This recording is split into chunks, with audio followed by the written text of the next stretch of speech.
James hidawang phat hoi pathenin ei pijalun pathen kan thangvein kazano kangai lut no salam jong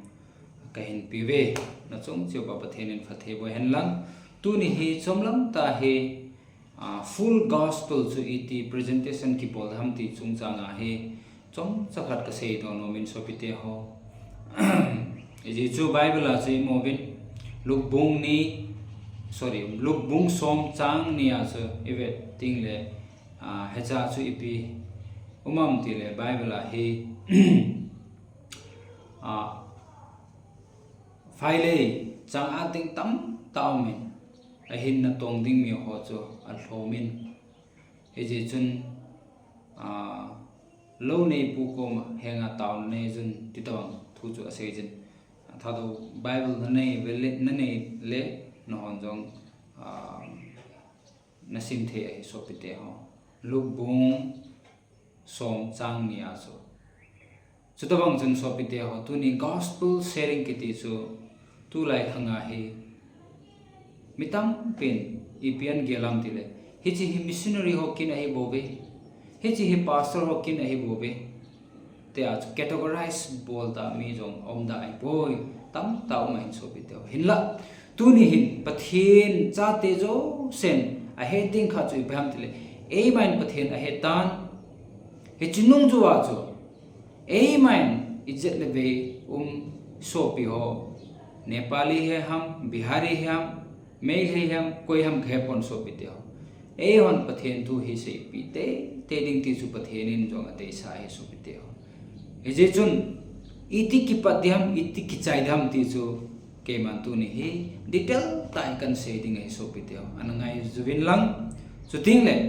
ke dinga jong ke ho ministry masal na dinga jong no na satan taw pi win lang tu kum to ningkum tu kum hi thani bo hinalaijin tu ni hi date for February ainalaijin ningkuma 2024 sunga hi pathin lungsen jala hin almost 6 churches munchom choma hi churches group tabang chu pathin jala hi kaput doi nai so pite ho ya chu tu chung jong 25 sunga jong na satain pathin na hi machala dinga hi non jong in taw pi win lang chuting le ei ho jo sen ei ho ta san cha te Christian jo sen a heading kha chu bham ti le ei ho jo se chun officer kahe pon driver kahe pon police kahe pon sipai kahe pon businessman kahe pon ei ho jo sen khatwe hi pathen thu hi ijet le be ko ma se te ding ti chu pathenin ei da pathenin jong ei de sa hin chuting le ken jong request kan bol hen so pite ho sia chu tu ni hi choklam ta pathen thu hi hichi 3 circle apana chu kan se ding a hin hichi 3 circle chu biham ti le tu a he detail ta kan se pi ding ne ve so pite ho ya se love sign namo de kata sanin hichi love sign chu biham ti le pathen chu ngai lut a hin God is love sentilin pathenin ija kai te ka khanen pathenin van relation asemin jovin pathenin thing hang ho kol ho mountain ho chuting le awana he thing phung ho lei ho pa ho flowers ho suwana chu pathenin gancha ho like cow buffaloes sheep goat je jot bang chu pase pathenin asemin achai na chu pathenin ipse mam tile pathenin nang leke mihim chu asemin ai pathenin heta chu pathen thu hi na sei tingle heta chu na ki pating azwa ka sei ma banga hi first pathenin masape tan van relation asemin chubanin pathenin thingphung ho chubanin thinghang kam ho ailole kol ho asemin chubana pathenin gan cha ho chubana achai na pathenin mihem chu esemi mihem chu koi ham tile nang leke he tia chu nakipa ding pathianin ija kai asem jobin mihem jong asem jobin pathianin thil thupe khat mihem ko ma apin hi chi thupe chu mihemin ajui ta lo je in apal ke ta je in mihem to pathian ki ka hi chon set om ta na hi so pitaw hi chi chon set ji as tu ni ehon pathian ki mu thelo hi hi chi chon set ji a chu mihem hi chi pathian ang sunga patna hi chi pathian nopsa na gama pana hi azam do wa broken wall a chu a hlung ta na hi chi broken wall a chu pam tan hi chi broken wall a chu gen thi hasana nat na ja chom chu ting le mihemin hi chi gen thi hasana pana chu nopsa na dinga chu mihem tam pin neiligo a hol panta na hi so piteo sumle pai tam ta he a hol panta na hi so piteo hi chi sumle pai tam ta ne tingle neiligo tam ta ne tingle ke man chamnati ta lungmon na le chamnati ta su kanei the ham ti chu mitam pin hi chi neiligo langa sumle pai langa so lunglut a pantan ahi wanga he sumlego neilego tam ta sanadang kastam ta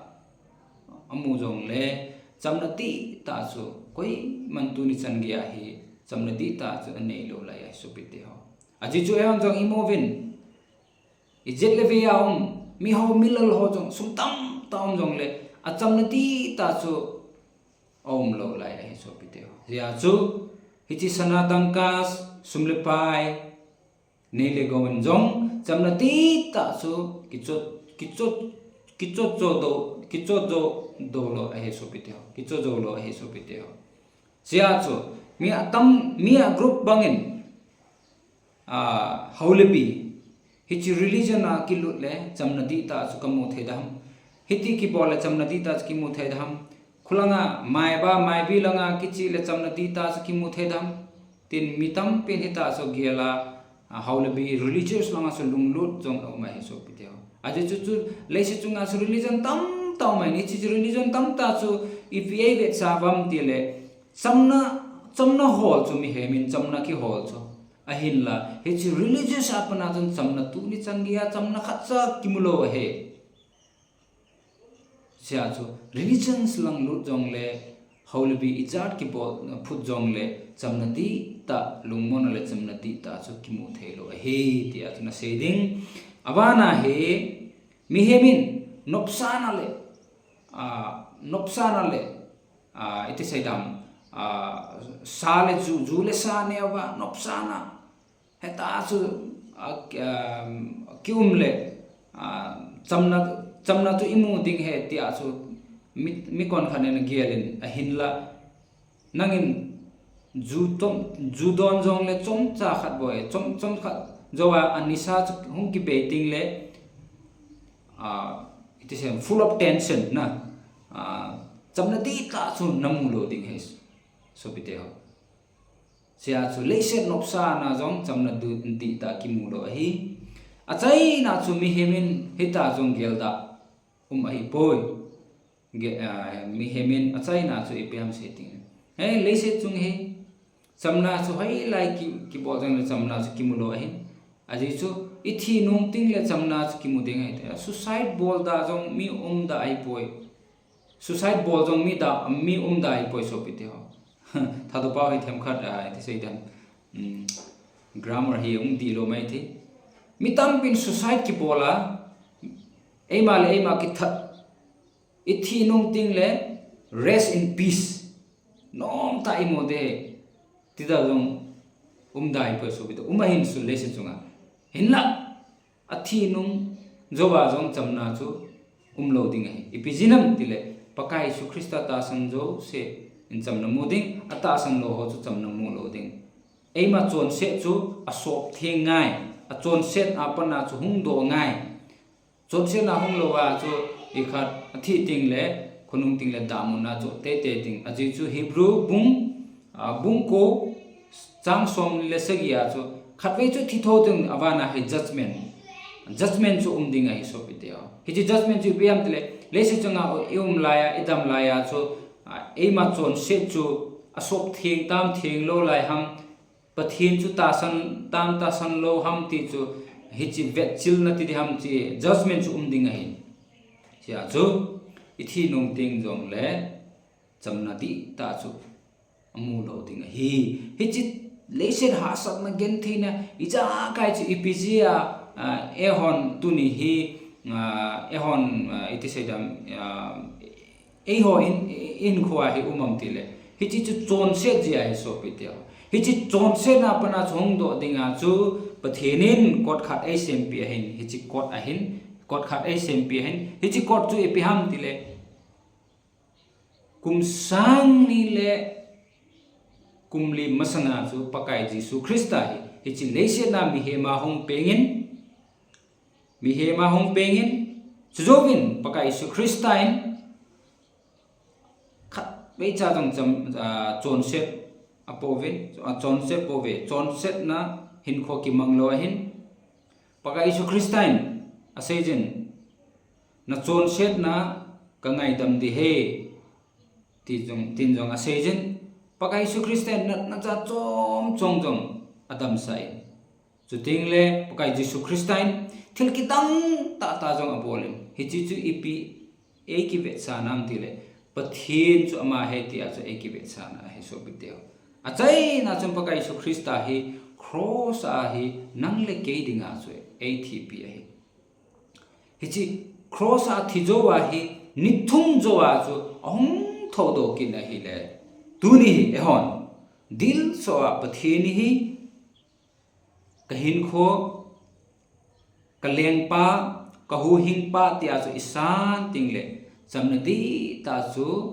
imu ding a hi ti chu hita chu pathin thu na se pe ding so pe te hi chi chu chom cha hi gospel chom cha hi ka se pe hi tu lai mi him ho hi tu lai mi ho hi busy